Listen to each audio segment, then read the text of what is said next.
A paz do Senhor Jesus. Estamos aqui para mais uma aula da nossa escola dominical. Esta aqui é a aula número 7, que tem por título O Ministério de Profeta. Amém? Então nós vamos fazer uma oração e estaremos dando início a mais esta aula da nossa escola bíblica dominical. Senhor nosso Deus e Pai, queremos agradecer a Ti por este dia, agradecer pela vida, pela saúde, pela paz, pela Tua direção, pela Tua graça, pelo Teu Santo Espírito que em nós habita. Deus da glória, Deus fiel, pedimos a Tua bênção, pedimos a Tua direção, Senhor, a Tua graça, para mais esta aula, Senhor, abre o nosso entendimento, se conosco é o que pedimos e agradecemos em nome de Jesus. Amém.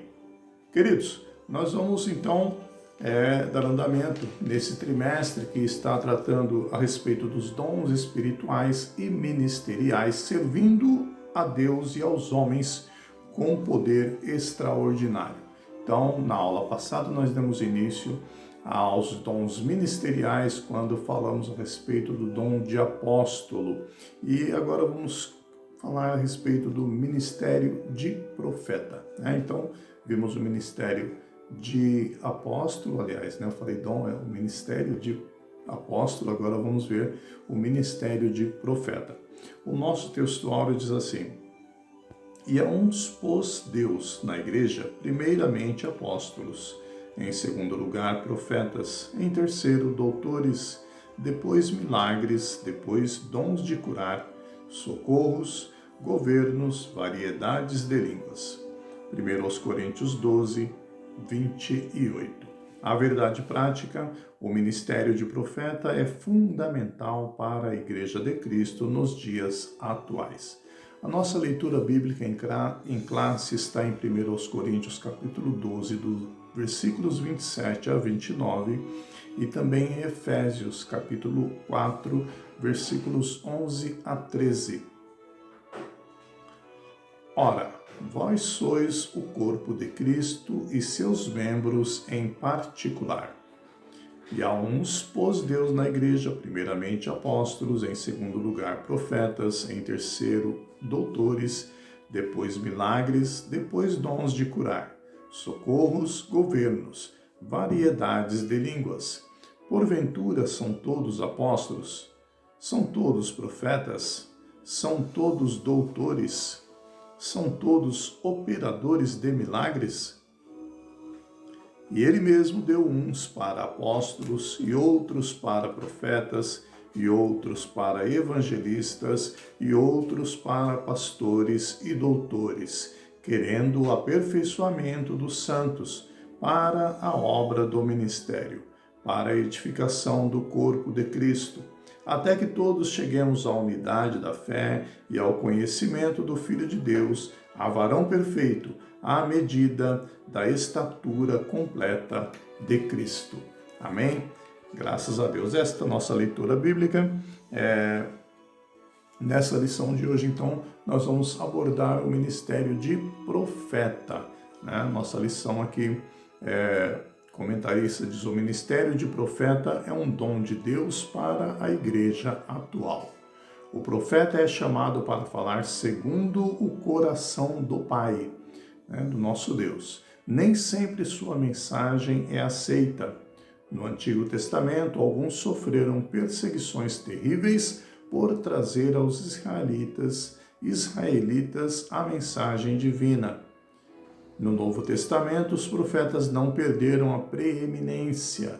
Eles, juntamente com os apóstolos, eram as colunas da igreja. Atualmente temos a Bíblia, a profecia maior. Porém, o Senhor continua a levantar e a usar seus porta-vozes para revelar a sua mensagem ao seu povo.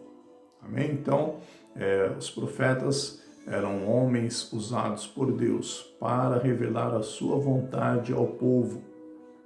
E muitas dessas revelações ficaram registradas na palavra de Deus, a Bíblia que hoje temos. Então a nossa profecia é a Bíblia, Hoje nós vamos ver que o dom de profeta, o ministério de profeta, está diferenciado, já não é como era antigamente. Então, na introdução, a lição desta semana versa sobre o dom ministerial de profeta. Estudaremos alguns aspectos deste dom à luz da Bíblia, mas também considerando o contexto histórico e cultural do Antigo e do Novo Testamento. O ministério de profeta é altamente importante para os nossos dias, pois, de acordo com o ensino dos apóstolos, tal ministério tem um valor excelso para a igreja de qualquer tempo e lugar. Então, os dons ministeriais, assim como os dons espirituais, ainda são válidos para o nosso tempo. Ainda em nossos tempos têm validade, são atuais esses dons. Amém? Trazendo aqui o conceito, né? Então, o primeiro tópico ele vai falar a respeito do profeta do Antigo Testamento. O conceito aqui é o seguinte: o profeta do Antigo Testamento era a pessoa incumbida para falar em nome de Deus. O Altíssimo fazia dele o seu porta-voz, um embaixador que representava os interesses do reino de Deus na terra. Quando Deus levantava um profeta, designava-o a falar para toda a nação israelita e até mesmo a povos ou nações estranhas. Ao longo de toda a história veterotestamentária, ou seja, do Antigo Testamento, o Senhor levantou homens e mulheres para profetizarem em seu nome.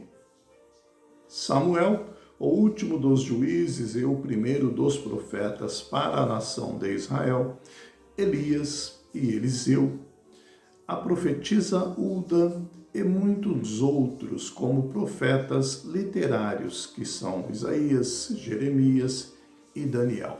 A propósito, os profetas literários são aqueles profetas que têm escritos, porque muitos profetas, como Natã, por exemplo, Aías, né?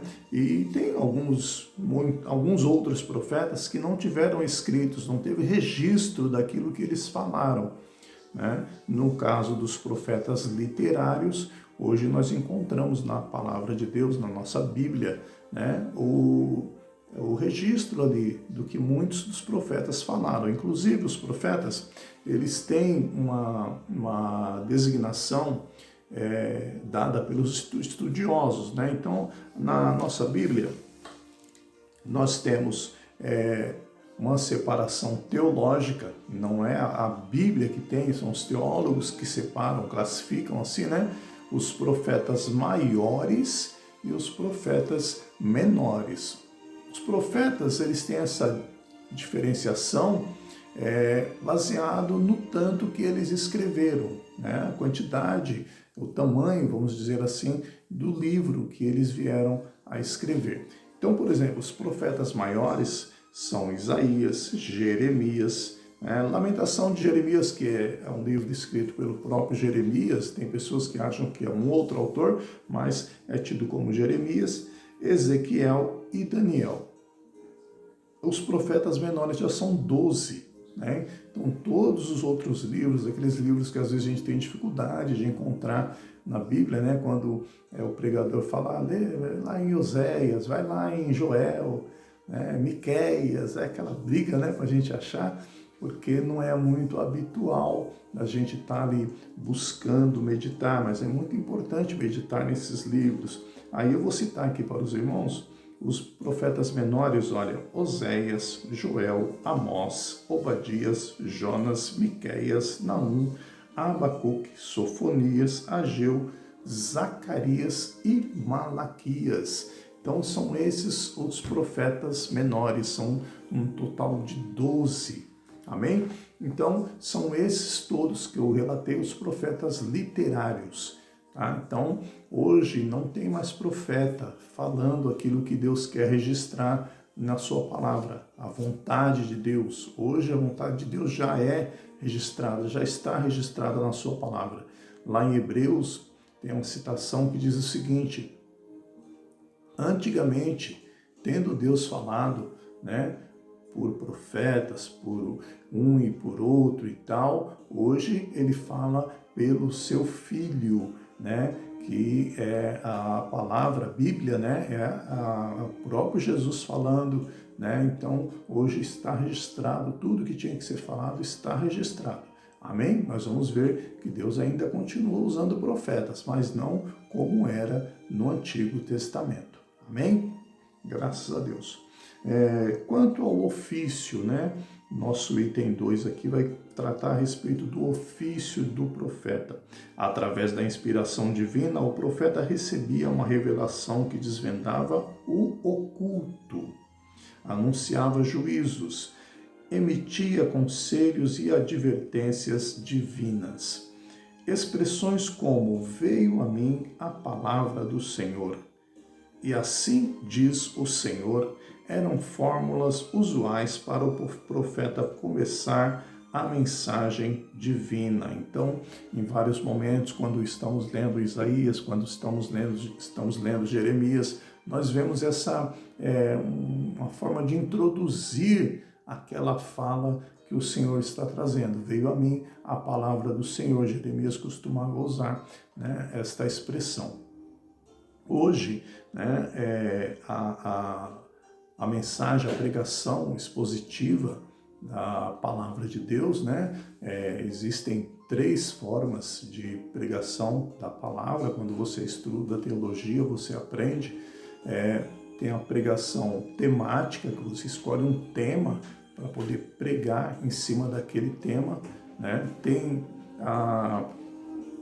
essa pregação expositiva, que é uma forma de você explica o texto que você leu, você lê ele corretamente, né? Você explica ele a respeito do que se trata, qual que é o contexto, a situação envolvida ali, e você aplica aquele texto. Então essa é a pregação expositiva, ela é como se fosse esta introdução que era usada pelos profetas, né? No sentido de dizer "assim diz o Senhor". Então, a pregação expositiva tem um paralelo com essa forma de expressar, né? Muito bem. Olha, cadê? Nós paramos aqui, fórmulas divinas. Então, olha só, símbolos e visões também eram formas de Deus falar através dos profetas ao seu povo. O profeta também exerceu um importante papel de conselheiro na história do reinado de Israel. Ele cita aqui o exemplo, por exemplo, do profeta Natã, né, que exerceu o seu cargo ali no reinado de Davi e trouxe várias orientações ali no reinado de Davi. Contudo, após a divisão do reino de Israel, o profeta passou a ser perseguido, pois sua profecia confrontava diretamente a prepotência da nobreza, a dissimulação dos sacerdotes e a injustiça social. Então, o profeta, ele tinha compromisso com o Deus da palavra. Aquilo que Deus mandava falar, ele tinha que falar, né? Então, ele tinha compromisso com o Deus da palavra e com a palavra de Deus, como diz nosso pastor Aguinaldo Betti, né? Gosta de usar bastante essa expressão. Amém, queridos? Ainda no item 3, antes de entrar no item 3, gostaria de citar aqui Amós 3:7, né? Onde o profeta Amós, ele vai dizer que o Senhor, né? O Senhor nosso Deus, ele não fará coisa alguma sem antes ter revelado aos seus santos profetas, né? Amós capítulo 3, versículo 7 vai dizer dessa maneira. Isso aqui dizendo a respeito dos juízos. Então Deus usava os profetas para que anunciassem para o povo que viesse a se arrepender, que estavam agindo de tal e de tal maneira que Deus não estava se agradando e que era necessário que houvesse um conserto. Então essa era a função dos profetas. Então Deus, ele ia cobrar, ele ia castigar, ele ia tratar aquele assunto. Mas antes de fazer isso, ele sempre falava com os santos profetas e alertava o povo. Esse é o sentido desse versículo. Não significa que Deus precisa se reunir com as pessoas para poder fazer algo, tomar uma atitude, tomar uma conduta, de forma nenhuma. Deus é soberano. Isso aqui é no sentido que Deus não vai simplesmente chegar e entrar com um juízo sem ter havido um aviso. Então, os profetas, eles, diferente do sacerdote, o profeta, ele era um representante de Deus para o povo. Já o sacerdote, ele era um representante do povo diante de Deus. Então, ele representava o povo diante de Deus. O profeta, ele representa Deus diante do povo. Tem esse diferencial. Amém? Graças a Deus. O item 3 aqui, olha, o profetismo. De acordo com o dicionário teológico, o profetismo foi um movimento que surgiu no período aproximado do século 8 a.C., tanto em Israel quanto em Judá. O objetivo desse movimento era restaurar o monoteísmo hebreu. O que é o monoteísmo? É a crença em um único Deus, né? O povo hebreu, eles criam num único Deus e estava havendo uma mudança nesse entendimento. Então, um dos objetivos desse movimento era restaurar este monoteísmo, combater a idolatria. O que é idolatria, né? A gente só pensa, quando fala em idolatria, pensa naquelas imagens de ídolos, né? Feitas de madeira, de tanta coisa, de louça, né? Tem vários materiais que são usados, gesso. Mas tudo aquilo que ocupa um lugar no nosso coração, um lugar de Deus em nosso coração, é um ídolo, né? Então a idolatria, ela é bastante ampla. Devemos ter cuidado, o lugar de Deus em nosso coração é reservado e é especial. Não deve ser substituído por nada, nem por carro, nem por filho, nem por casa, né? Nem por qualquer outro bem. O lugar do nosso Deus é especial. Amém? Muito bem. Então, combater a idolatria, denunciar as injustiças sociais, proclamar o dia do Senhor e reavivar a esperança messiânica. Aliás, nesse quesito aqui, nós sabemos, por exemplo, que o profeta Isaías é chamado de profeta messiânico, né? Ele faz vários relatos a respeito da vinda do Messias, com riqueza de detalhes. O profeta Miqueias, ele também cita lá no capítulo 5, com detalhes, a vinda do Messias, né, que vem de Judá. Então ele traz vários detalhes. Então são profetas, né, que reavivam a esperança messiânica. Foi nesse tempo que os verdadeiros profetas em Israel foram cruelmente surrados, presos e mortos. Por quê? Porque quando confronta uma autoridade, quando confronta um rei, né, confronta um líder, ele não se agrada daquilo e ele reage.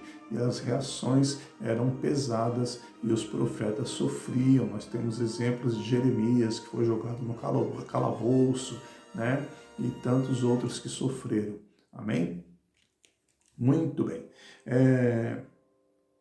No tópico 2, o profeta no Novo Testamento. Então nós vimos lá o profeta no Antigo Testamento, com os detalhes, agora vamos ver no Novo Testamento. A importância do termo profeta no Novo Testamento. Como já vimos em Efésios 4 e 11, são mencionados 5 ministérios que exerciam papéis fundamentais na liderança da igreja antiga. Então, cita apóstolo, profeta, evangelista, pastor e doutor. Não por acaso o termo profeta aparece na segunda posição da lista apresentada em 1 Coríntios 12, 28 e em Efésios 4 e 11. O profeta é identificado 3 vezes na Epístola aos Efésios, como alguém que acompanhava os apóstolos. A Bíblia afirma que os concidadãos dos santos e da família de Deus são edificados sobre o fundamento dos apóstolos e dos profetas. Efésios 2, 19 e 20. Aqui a Bíblia denota a importância do ministério de profeta na liderança da igreja do primeiro século. Então os profetas, eles tinham a instrução, assim como os apóstolos, instruir a igreja e como da nossa leitura, para a edificação dos santos. Edificação é construção, né? É dar a base, dar a sustentação. Né? E fala de fundamentos, né? E essa instrução que é necessária e importante vindo através dos profetas. No item 2, o ofício do profeta neotestamentário. Neotestamentário vai falar de Novo Testamento. Seu ministério no Novo Testamento não consistia em predizer o futuro, adivinhar o presente ou ficar fora de si. De acordo com o comentário bíblico pentecostal Novo Testamento, o profeta neotestamentário era dotado por Deus para receber e mediar diretamente a palavra do Altíssimo. Então, a revelação da palavra de Deus para que viesse trazer exortação, consolação, ânimo, disposição, correção à igreja vindo através dos profetas, né, que o Senhor levantava para assim ministrar na igreja primitiva. Apesar de ele algumas vezes predizer o futuro, conforme instrui-nos a Bíblia de estudo pentecostal, seu ofício consiste em proclamar e interpretar a palavra de Deus por vocação divina com vistas à admoestação, exortação, ânimo, consolação e edificação da igreja. Então, olha só, era dever do profeta do Novo Testamento, assim como para o do Antigo Testamento, desmascarar o pecado, proclamar a justiça, advertir do juízo vindouro e combater o mundanismo e frieza espiritual entre o povo de Deus. Isso aqui não mudou.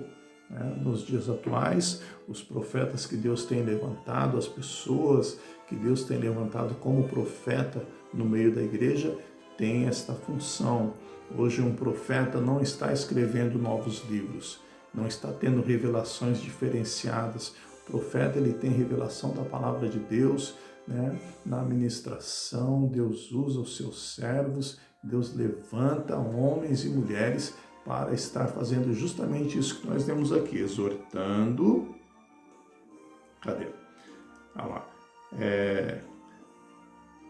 exortando, animando, consolando e edificando a igreja. Então, o que eles fazem? Desmascaram o pecado, proclamam a justiça, advertem do juízo vindouro e combatem o mundanismo e frieza espiritual na igreja. Então, é uma função que é atual, que continua na igreja contemporânea, a igreja dos nossos tempos. Por causa da mensagem de justiça que o profeta apresenta em tempos de apostasia. O que é apostasia? Afastamento, distanciamento, daquilo que creu, mudança. Hoje crê, amanhã não crê mais, é do contra. Então apostasia é isso. E confusão espiritual, inclusive na igreja, não há outro jeito. Ele fatalmente será rejeitado e perseguido por muitos. Ou seja, o profeta, por se levantar contra essas coisas, identificar que está contrário à palavra de Deus e combater esses tais comportamentos, ele acaba sendo rejeitado, porque está falando a verdade. O item 3. O objetivo do dom ministerial de profeta. A função do profeta no Novo Testamento é apresentada por Paulo no mesmo bloco de versículos em que ele menciona os 5 ministérios em Efésios. Ou seja, o profeta é chamado por Deus a levar a igreja de Cristo a uma plena maturidade cristã, fala de crescimento, Pois como um organismo vivo, a igreja, o corpo de Cristo, deve desenvolver-se para a edificação em amor, para que tal seja uma realidade. Os profetas do Senhor devem desempenhar suas funções capacitados e dirigidos pelo Espírito Santo. Então, a igreja como um organismo vivo, a igreja é o corpo de Cristo, né? Então, Cristo é o cabeça, nós somos os membros. Cada um de nós somos membros do corpo de Cristo, né? O corpo de Cristo é a igreja, isso é um organismo vivo.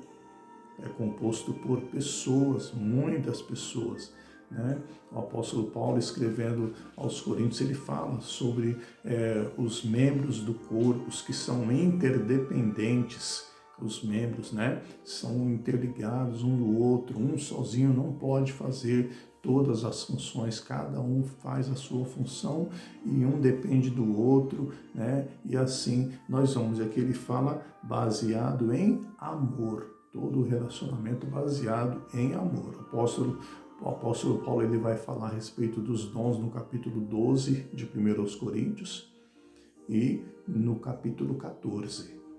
Mas no capítulo 13 ele fala a respeito do amor. E ele termina o capítulo 13 falando que o que vai permanecer no final é o amor, né? Então, tudo está baseado no amor. Amém, queridos? Graças a Deus. Só para a gente pegar aqui um destaque na Bíblia de Estudo Pentecostal, a igreja que rejeitar os profetas de Deus caminhará para a decadência, desviando-se para o mundanismo e o liberalismo quanto aos ensinos da Bíblia. Se ao profeta não for permitido trazer a mensagem de repreensão e de advertência, denunciando o pecado e a injustiça, então a igreja não será o lugar onde se possa ouvir a voz do Espírito Santo. Então, o profeta é atual, é necessário nesses moldes que nós temos visto no Novo Testamento. Amém? O tópico 3, para nós finalizarmos, discernindo o verdadeiro profeta do falso. Então tem profeta verdadeiro e profeta falso. E é importante conhecer, é importante saber. Amém? Primeiro, simplicidade versus arrogância. Duas características do verdadeiro profeta são a simplicidade e o amor. Ainda que a palavra seja de juízo, o coração do profeta transborda de amor e a sua conduta simples demonstra a quem ele está servindo, ou seja, ao Deus do amor. Então, os santos profetas de Deus, eles traziam a mensagem de juízo, traziam a mensagem de exortação, de chamada de atenção, mas eles estavam preocupados com o arrependimento, com que as pessoas mudassem, com que as pessoas convertessem, né? Então eles não estavam apontando o dedo, simplesmente atacando, eles estavam preocupados com uma mudança, porque havia amor. Então o verdadeiro profeta, ele é simples e ele é amoroso. Então nós vimos aqui que são características do verdadeiro profeta, simplicidade e amor. Lembremos-nos de Jeremias, de Oséias e do próprio Jesus, que foram verdadeiros profetas. Já o falso profeta só pensa em si, em seu status e benefícios. Profetiza objetivando a autopromoção, o reconhecimento. Ele mente, ilude e engana. Infelizmente, tem muita gente em busca disso, em busca de mentira, em busca de ilusão, em busca de engano. Por isso existe o falso profeta, porque existem as pessoas que buscam, que desejam ser enganadas, no sentido de que querem ser elogiadas, quando na verdade deveria ser chamada a atenção, Então, essas pessoas, esses falsos profetas, eles vão encontrar público para isso, para se autopromover. Lembremos-nos de Ananias, o profeta mentiroso que enfrentou Jeremias. A respeito de Ananias, Jeremias falou que ele morreria ainda aquele ano que ele profetizou. Se a sua profecia for verdade, você permanecerá, senão você morrerá ainda este ano. E ele morreu mesmo, a profecia dele era uma mentira. Quando Deus mandou o profeta dizer que o cativeiro seria de 70 anos, nós vemos lá em Jeremias a história do cativeiro, e aí o povo ficou muito triste com aquela conversa. Então vieram os falsos profetas, dentre os quais é citado Ananias, que ele falou, não, isso vai durar 2 ou 3 anos no máximo, pode ficar tranquilo. E a palavra que Jeremias trazia era, pode ficar tranquilo vocês aí, procura fazer amizade com o povo, pode ficar sossegado aí, porque vai durar 70 anos. O cativeiro e tinha previsão de 70 anos e assim foi. Amém? Graças a Deus. O item 2. Uma outra forma de reconhecer aqui os falsos profetas. Pelos frutos os conhecereis. Jesus deu essa orientação. Vamos ver? Uma advertência séria de Jesus para os seus discípulos foi acerca da precaução com os falsos profetas. Como reconhecê-los? Jesus disse que os reconheceríamos pelos seus frutos, ou seja, a conduta, a forma de agir. Às vezes a pessoa está falando e está contrariando a palavra de Deus. Às vezes a pessoa está falando uma coisa, mas o seu modo de vida é totalmente ao contrário. Ele fala uma coisa e faz outra. Então, por isso Jesus fala, pelos frutos os conhecereis. Amém? Aqui, Jesus disse que os reconheceríamos pelos seus frutos, pois o resultado ou fruto do que o profeta diz e faz revela o seu caráter. Amém?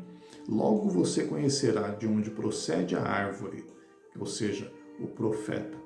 Lembre-se de que não devemos diferenciar o verdadeiro profeta do falso pela performance ou pelo espetáculo, mas pelos frutos que eles produzem. Por isso devemos ficar atentos, porque uma árvore boa vai dar um fruto bom. Um pé de laranja não vai dar limão, Então, é necessário ficarmos atentos aos frutos. Amém, queridos? Graças a Deus. O item 3, ainda sobre o falso profeta. Apesar de o falso profeta ser arrogante e iníquo, ele fala com grande eloquência, e isso basta para que ele seja tido como verdadeiro. Na obra Assim Diz o Senhor, John Bevere diz que falsos profetas são aqueles que ministram em nome de Jesus nas nossas igrejas e conferências, os que partem o coração dos justos e que, embora o ministério seja apresentado em nome de Jesus, não é desempenhado pelo seu Espírito. Não tenha medo. Na autoridade do Espírito de Deus, acautele-se dos falsos profetas. Seja prudente. O Espírito Santo, mediante o Evangelho, te fará discernir a procedência desses enganadores. Não se deixe conduzir por eles. Então, por isso é importante o discernimento, é importante, o Espírito Santo como mediador na nossa vida, para que nós possamos não ser levados por qualquer vento de doutrina, ser enganados só pela eloquência, pela forma de se apresentar, mas que venhamos a analisar o comportamento, a fala, se está baseada na Bíblia, venhamos a conferir na palavra de Deus se o que está sendo dito procede, se é verdadeiro, para que não sejamos enganados. Amém? Vamos então aqui a nossa conclusão. Acabamos de estudar o exercício do ministério de profeta no Antigo e no Novo Testamento. Vimos que tal ministério, juntamente com o dos apóstolos, era um dos pilares na liderança da igreja no primeiro século. apesar de ao longo da história da igreja o ministério de profeta ter perdido preeminência, sabemos o quanto ele é importante para a vida espiritual da igreja de Cristo. O profeta do Senhor, com autoridade e sabedoria divina, deve desmascarar as injustiças, o falso profetismo e primar pela edificação da igreja do Senhor Jesus. Que Deus levante os legítimos profetas. Amém? Que nós estejamos prontos a servir o nosso Deus, que nós estejamos atentos, na palavra de Deus, que deve ser a base de todas as coisas, Hoje, a palavra de Deus que tem que ser revelada, está revelada. O que não está revelado é porque não é para que nós venhamos a saber. Então, não devemos andar atrás de novidade, fiquemos atentos.